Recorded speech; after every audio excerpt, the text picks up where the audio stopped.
Bu, kira-kira bisa nggak ya insulin tuh pankreasnya yang sudah ngamuk, dia ogah-ogahan lagi menghasilkan hormon insulin bisa lagi berfungsi? Bisa.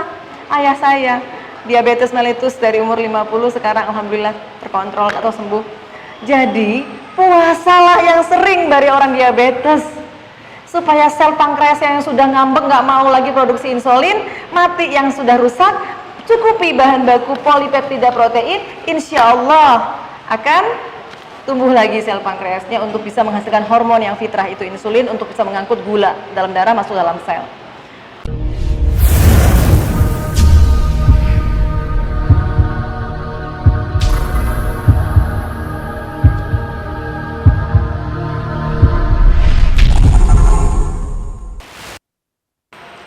Jadi hormon stres, adrenal, plasenta. Jadi testosteron, androgen, estrogen, progesteron adalah bahan bakunya dari lemak. Jadi barang siapa yang nggak pernah makan lemak, cuman gula saja sehari-hari, bisa jadi nggak dapat haid. Ya, jangan berpikir lemak dari daging Bu ya.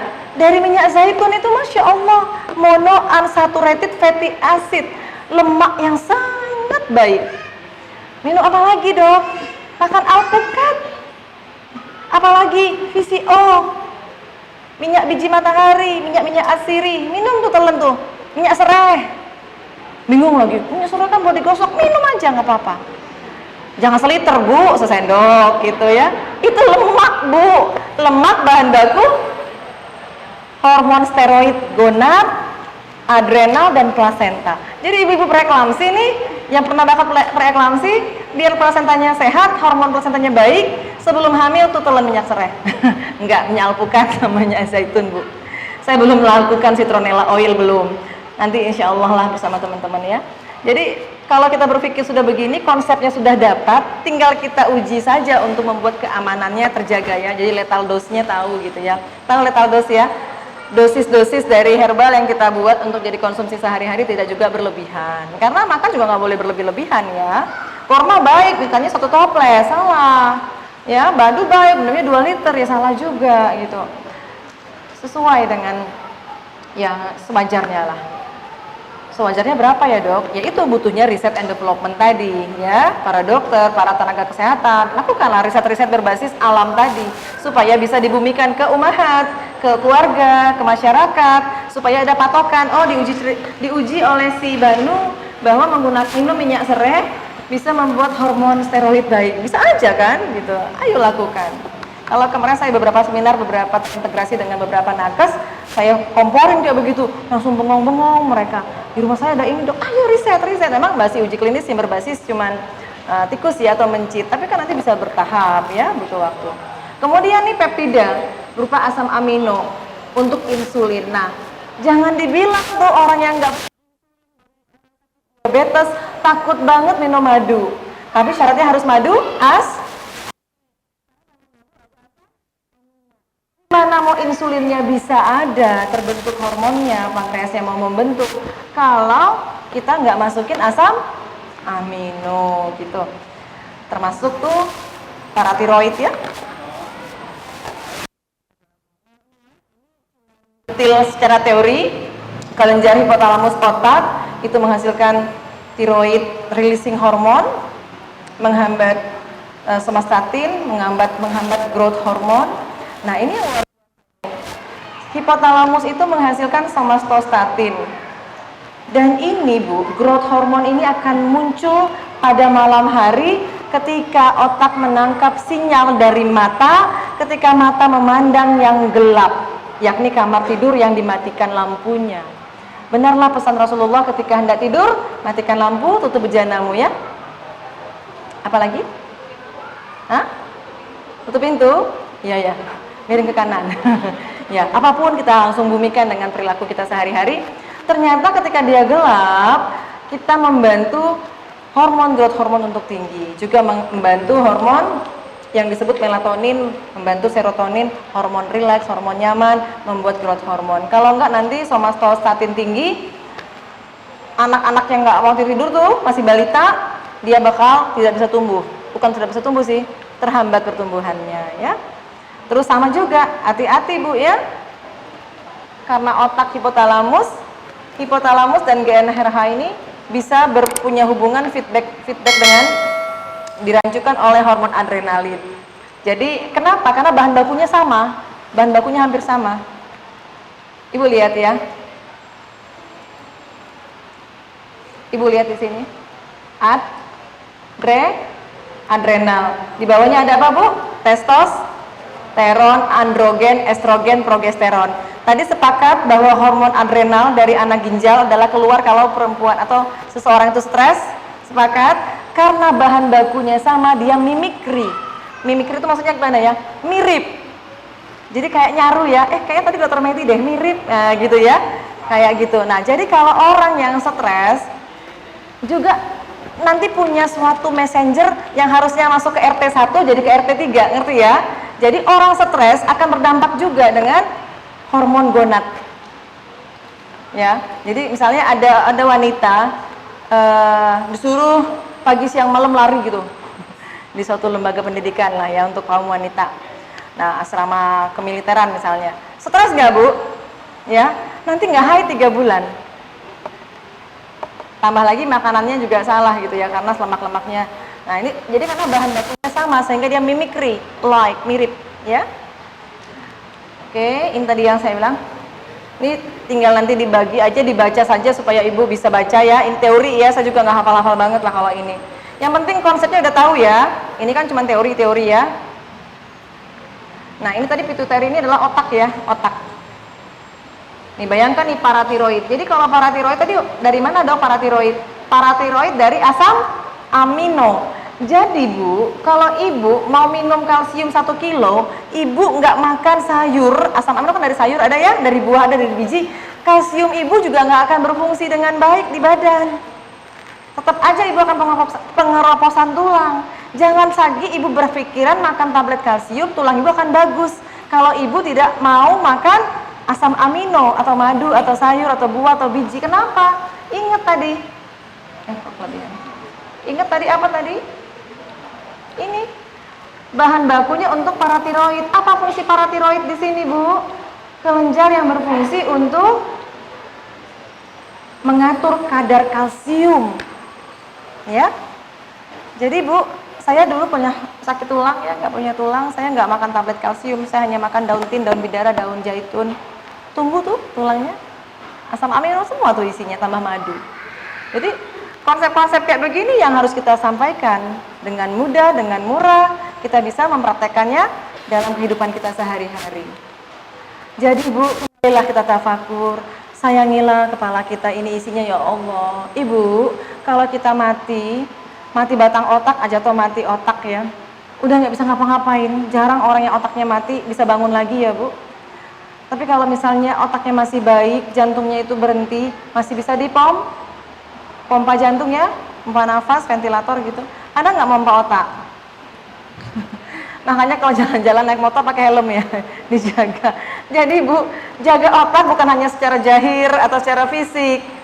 Ayo, simpankan memori otak kita dengan memori yang sumber dari panca indera, hal-hal yang baik. Supaya isinya otak adalah perintah-perintah yang akan baik juga ke dalam efektor-efektor sistem organ tadi. Mau sistem pernafasan, mau sistem endokrin hormon, mau sistem apapun, banyak 11 sistem ya. Jadi itu intinya. Panca indera tadi fungsikan pandangan mata melihat sesuatu ya karena takjub ciptaan Allah, mendengar kalam Allah, bahasa yang lemah lembut, santun, adab, sentuhan yang lemah lembut, pendengaran tadi penciuman yang wangi-wangi, makanan yang benar-benar berasal dari bumi. Dengan begitu otak ini Allah menyimpan semua yang baik-baik. Dengan begitu pun menyuruh sel-sel targetnya perintah-perintah yang lurus. Jadi otaknya ini Bu, otak yang juga mengatur nafsu makan, food intake ya. Jadi kalau ada orang gangguan berlebih berat badan, gangguan hormon grelin, leptin segala macam, ada sesuatu di kepalanya yang salah. Kebanyakan adalah input-input yang tidak sesuai fitrah, mendengar yang kurang baik ya, misalnya mendengar gosip, suaranya selalu judes gitu ya, suka gibah, menghirup sesuatu yang tidak alami, parfumnya terlalu menyengat tapi dari bahan sintetik gitu ya. Matanya kalau malam melotot aja begadang, bukannya tidur gitu. Pasti Bu gangguan itu semuanya gitu. Jadi mulai ini energinya jadi lemah ya, dari mulai kadar gulanya nggak stabil, livernya letih, wah macam-macam jadinya. Jadi Bu bayangkan, selain perintah komando yang sifatnya fisikly atau jasadiah, juga otak mempunyai perintah yang sifatnya ruhiyah. Lihat Bu, di sini ada perintah otak yang parietal lobe, Ibu lihat di situ. Apa tuh ya? Mana yang saya? Oh yang frontal lobe yang depan, yang sebelah kiri Bu ya, atas ya. Ini saya bacakan. Bagian depan otak kita adalah salah satunya adalah morality, kepribadian, personality, social skill, bagaimana kita menjalin silaturahim dengan tetangga ya. Dan juga ada jadi selain dia membuat komando untuk fungsi sistem tubuh yang sifatnya fisik, johir ya, termasuk tadi kelenjar hormon, juga otak ini mempunyai suatu pesan untuk menjaga moralitas. Karena ada satu penelitian yang dilakukan, seseorang yang otaknya di scan ya, di MRI bagian prefrontal cortex, ada gambaran yang berbeda, adalah orang yang suka menipu. Ada itu dalam Quran, saya lupa ayatnya, tapi silahkan di browsing. Adanya kelainan di prefrontal cortex dari MRI, semua yang ada kelainan ternyata punya habit suka menipu, moralitasnya terganggu. Benarlah ini penelitian ini bahwa kalau salah ubun-ubun lah, jadi ada gangguan di ubun-ubun ya bagian depan, ini yang warna biru ini. Jadi luar biasa, jagalah otak. Jadi otak ini, ayo mulai sekarang, bagaimana sih Dok solusinya supaya hormon saya stabil? Pertama, tahu bahwa Allah sudah mengatakan dia seimbang di tengah. Yang pertama, saya akan fungsikan panca indera saya yang 5 tadi. Udah deh nggak usah banyak-banyak jadi 6 Bu ya. Kadang saya ada panca indera ke-6 Dok. Udah deh nggak usah bahas indera ke-6. 5 saja belum tentu mentautnya kepada Allah. Mau coba yang ke-6 lagi dunia alam yang lain-lain. Cukuplah 5 ya. Nah itu difungsikan untuk menangkap sesuatu yang berhubungan dengan Allah agar stimulus tadi tersimpan dalam otak, kita menghasilkan hormon dopamin, oksitosin tadi yang saya katakan tadi ya Bu. Jangan berpikir oksitosin untuk kontraksi rahim, menyusui aja. Tidak hanya itu Bu, kita yang tidak hamil pun punya oksitosin. Orang yang memeluk anak itu Bu, misalnya pergi sekolah, Assalamualaikum Bunda, ya nak peluk dulu gitu ya. Itu anak oksitosinnya banyak Bu, banyak. Ada riset, ada di IG saya di Pengawal Generasi Qurani. Bersama Aisyah saya asuh grup baru sih beberapa bulan. Ada beberapa saya tulis itu anak kera yang dibuat ibu keranya dipisahkan gitu ya, di sapi, keranya dikasih ibu dummy, ibu boneka gitu ya. Jadi anaknya itu sama yang tidak dikasih atau itu sendirian gitu.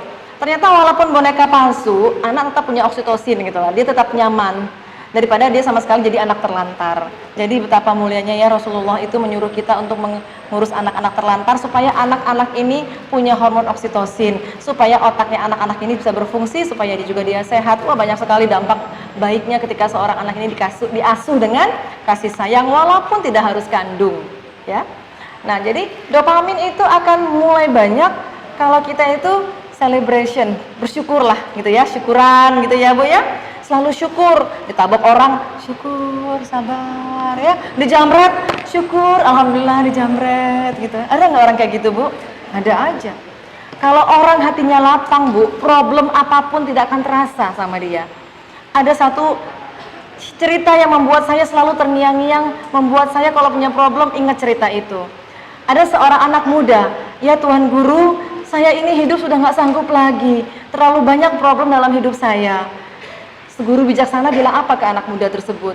Baiklah nak, ayo ambil satu cawan, ambil air, saya masukkan garam 1 sendok ke dalam secawan gelas tadi air ya, minumlah. Apa yang dikatakan? Asin ya Tuan Guru gitu ya? Ya, asin. Ayo kita pergi ke danau, ya danau. Luas kan? Dengan dosis yang sama 1 sendok makan garam ditabur ke danau. Lalu dengan ukuran yang sama diambil gelas tadi ya, cangkir. Minum nak. Apa rasanya? Nggak asin kan? Tidak, karena danaunya luas. Hati yang luas, hati yang lapang, manifestasi dari rasa sabar dan syukur. Dengan begitu tuh hormon empat-empatnya ini bertumpuk-tumpuk di sini. Bertumpuk-tumpuk, akhirnya releasing hormon dari 7 organ endokrin mendapat pesan yang sangat harmonis. Tidak koslek ke kanan, koslek ke kiri, ya. Yang kedua, selain tadi panca indera, otak, cukupkan bahan bakunya. Ada 2 kata kunci, 4 tadi ya. Tolong dipahami di sini, 4 ini saya benar-benar, saya belum cari golongan eicosanoid tadi, kemarin belum sempat. Golongan steroid dan golongan asam amino tadi. Cukupin Bu, yang berasal dari bumi ya. Nggak usah diolah-olah ke blinger, nggak usah. Yang orisinil berasal dari bumi. Kalau perlu tanam sendiri ya. Apapun Bu.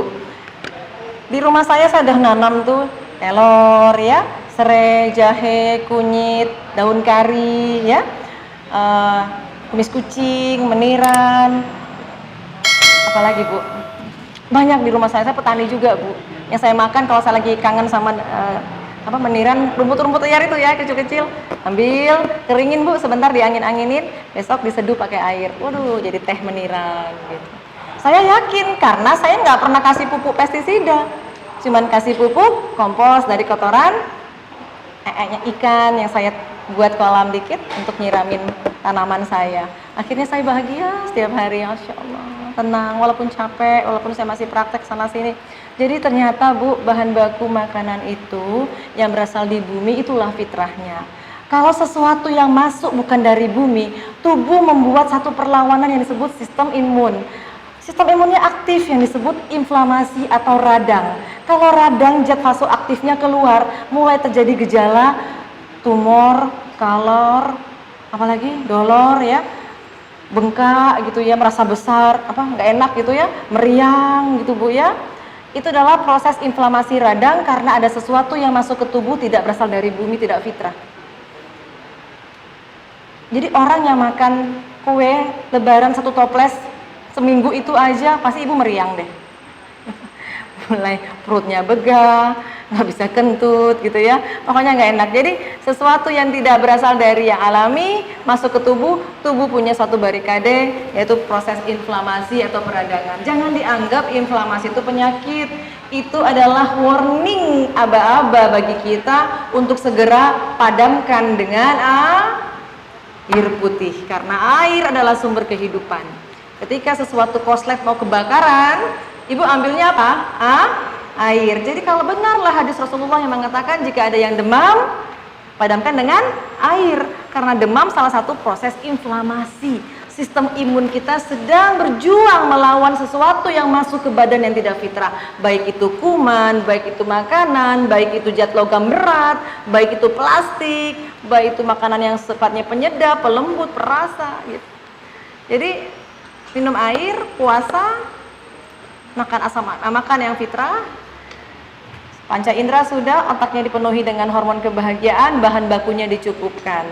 Kalau ada gangguan segeralah bertobat sebelum berobat, yaitu dengan banyak beribadah. Salah satunya adalah berpuasa, berzikir supaya tadi yang galau-galau menjadi tentram hatinya dengan mengingat Allah. Saya melakukan terapi sesimpel itu ke pasien saya yang hipertiroid, bahkan kanker tiroid Bu.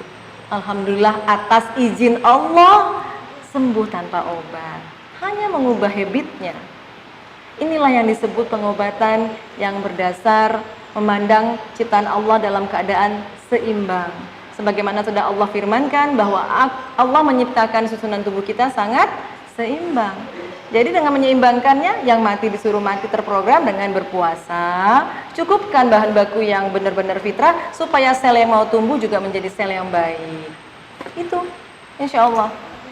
Nah, jadi ini hanya teori, fungsi-fungsinya tadi. A healthy mind in a healthy body, ways to prove it true. Silakan buktikan. Pikiran yang tenang, ya. Tadi apa aja sih Dok? Nih, serotonin, ibu jangan salah, berjemur di matahari Bu. Serotoninnya, waduh, bagus tuh. Malam nanti istirahat, ya. Siang kan disuruh Allah untuk beraktivitas, malam untuk istirahat. Tadaburlah Quran surat An-Naml itu. Jadi serotonin juga keluar kalau kita keluar rumah. Jangan mengurung diri, antisosial ya Bu. Bukan keluar rumah untuk bergibah atau berkelabing, ya berjemur gitu ya.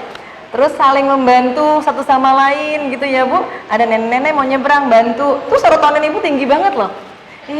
Berhasil nyebrangin itik atau apalah, membantu lah, bukan hanya manusia ya, makhluk Allah yang lain. Ini oksitosin Bu.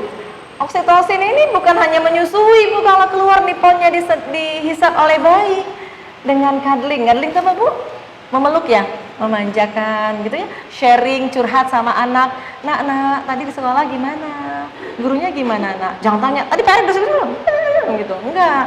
Tadi olahraganya gimana? Tuh anak Bu berlimpah-limpah oksitosinnya. Otak anak ibu juga baik, akhirnya hormon-hormonnya stabil, growth hormonnya meningkat, Masya Allah. Dengan hanya memeluk saja. Physical touching, ini bagus tuh, dilembut. Jangan cubit-cubit Bu, miskin oksitosin. Makanya oksitosin itu bukan harus menyusui. Jadi ada yang salah dalam hal memandang sesuatu, takut keguguran gara-gara oksitosin. Salah Bu ya. Jangan memandang sesuatu dengan sempit, pandang secara luas agar kita lebih bijaksana. Kalau cuma pandangannya sempit, ibu akan ngotot bahwa gajah itu kecil, lurus, karena yang ibu pandang cuman ekornya. Tapi kalau kita bijaksana, kita harus out of the box. Saya berusaha jadi dokter out of the box. Bukan, maksud saya ilmu-ilmu ini nggak ada di sekolah saya waktu itu. Saya mentafakur, tadabbur dari Quran. Saya mencoba untuk membuat Quran itu menjadi tematik sesuai dengan kajian kesehatan gitu ya. Saya ambil bagian di kesehatan, saya tidak punya ilmu yang lain-lain, hanya di bagian kesehatan. Semoga ini menjadi wasilah saya bisa berbagi, membuat orang lain makin takarub kepada Allah, makin kuat imannya, makin tentram hatinya dengan mengingat Allah. Endorfin tuh, aromaterapi tuh ya, ibu-ibu mulai sekarang tanam pandan Bu ya. Nanti udah pandannya lebat, ibu pandan apa? Diiris-iris. Ibu punya panggangan oven kan? Ibu panggang Bu di situ. Saya sudah coba dipanggang kayak buat kue lebaran tuh, dipanggang daun pandannya, nanti taruh di mangkuk, taruh di kamar. Di setiap pojok, Masya Allah, wanginya Bu, Masya Allah. Apalagi yang punya kopi, silakan kopinya ditumbuh ya, yang asli ya. Ibu tabur juga, taruh di mangkok. Nanti dekat-dekat kipas angin kalau ada dekat AC, silakan. Bukan gantungan-gantungan yang sifatnya sintetik, malah racun. Apalagi kalau disemprot anti nyamuk, anti serangga, megep ibu, otaknya kosleting, hormonnya terganggu pasti. Ya, oke, inilah ya otak kita itu ya, dari otak hipotalamus ke bawah ini ada syarafnya juga. Mereka berbincang-bincang. Bayangkan dahsyatnya Bu, sistem endokrin dari otak.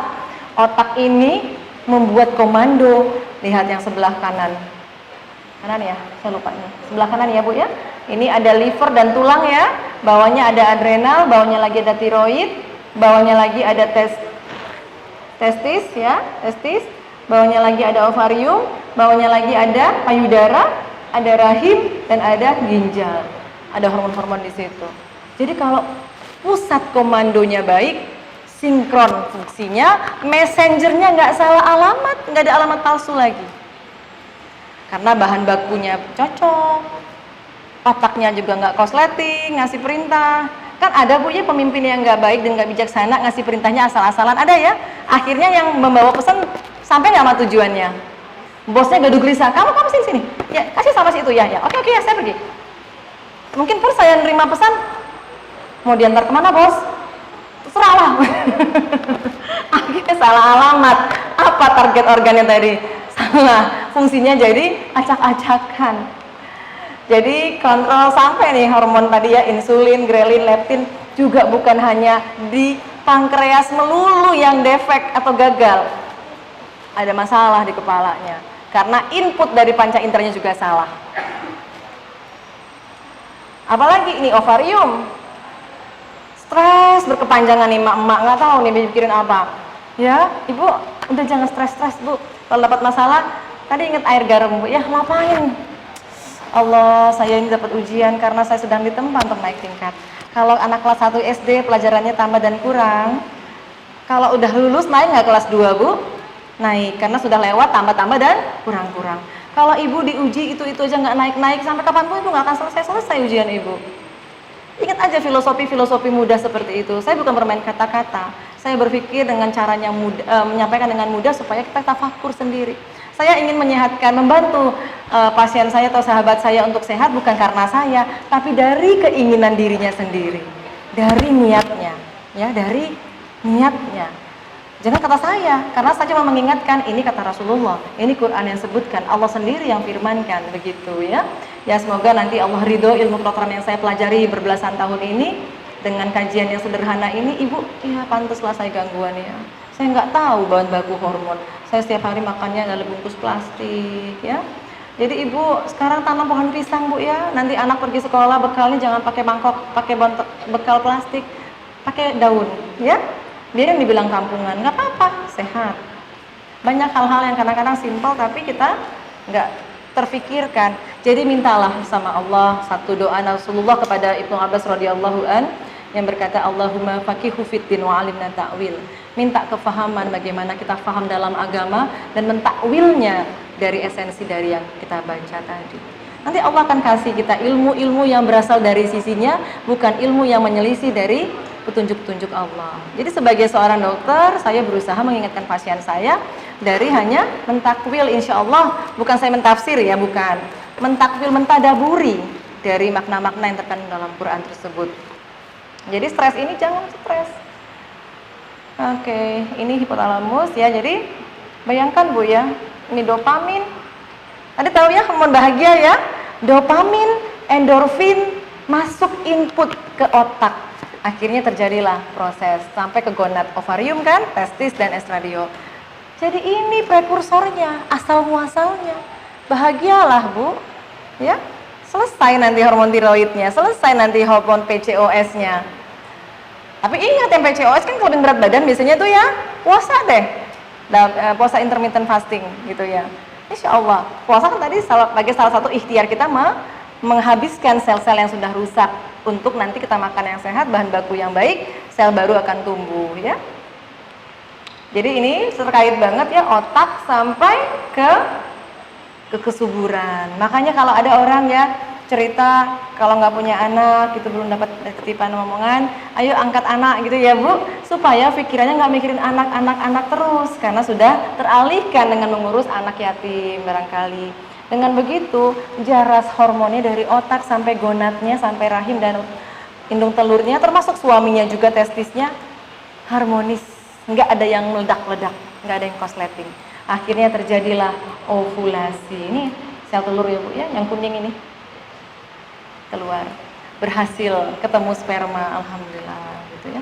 Ini hanya salah satu faktor. Banyak faktor lain, misalnya hal-hal yang sifatnya fikih kitab bertaharoh pertama, perempuan ini kan rongganya di dalam ya, bersih-bersih lah, jangan sampai nanti rongga kemaluannya kotor, infeksi, keputihan. Bagaimana bisa hamil kalau isinya semua kebun binatang, spermanya mati kan gitu. Jadi hati-hati juga. Jadi personal hygiene itu bukan pelajaran harus sudah dewasa, dari anak kecil ajarilah bersuci supaya dia menjadi terbiasa.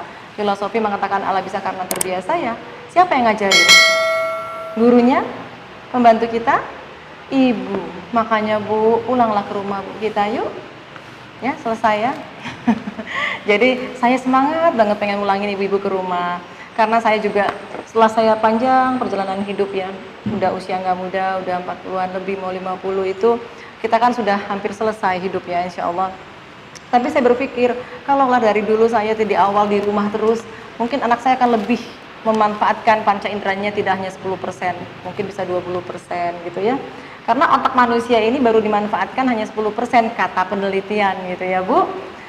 Jadi Bu, konsep lapang dada tadi yang garam tadi ya nggak kerasa problem, sama seperti kita sekarang melihat betapa dahsyatnya teknologi ya. Bagaimana kita ngelihat big data. Big data itu adalah bagaimana sistem itu teroperasi di komputer dengan sangat luar biasa, sistemnya canggih gitu ya, karena dia punya suatu software yang sangat tinggi byte-nya. Kalau nggak salah exabyte itu sekitar 1 juta gigabyte. Big data namanya kalau di bioinformatika yang saya pelajari. Dengan dia sangat komplit, sangat luas softwarenya. Artinya apa? Dengan hati kita yang softwarenya ini luas, software itu sifatnya nggak nampak ya Bu ya. Tahu ya software Bu ya, aplikasi itu kan software. Jasad kita hardware akan bergerak dengan software yang baik tadi. Aplikasinya baik, maka hardware-nya akan bekerja dengan baik. Tapi nggak guna intan permata, tapi isinya nggak ada. Bisa berfungsi nggak, Bu? Enggak. Ayo benahi software, big data. Bukan berarti big data kita pasang kabel-kabel dalam dada. Masukkan data-data yang baik, caranya dengan merekamnya dengan panca indera. Saya mencoba menganalogikannya supaya kita mendengar, banyak merenung, berpikir. Jadi orang yang banyak merenung bukan menghayal ya. Saya suka merenung. Satu kalimat saya baca di Quran, saya diem dulu. Jadi buka lagi asbabun nuzul dari ayat yang turun gitu ya, Bu ya. Saya baru ketemu bahwa kita ini makhluk langit karena Allah menurunkan air dari langit, Allah menurunkan besi dari langit. Benar, Nabi Adam dari langit turun ke bumi. Kenapa? Tubuh kita 80% adalah air dan juga mengandung darah merah yang mengandung zat besi. Jadi itu kan sudah pengetahuan bahwa kita bukan makhluk bumi orisinil, kita makhluk langit. Insya Allah nanti kalau kita sudah wafat masuk ke dalam tanah karena hardware-nya dari tanah, nanti kita akan kembali software-nya atau ruhnya ke langit. Allahu alam.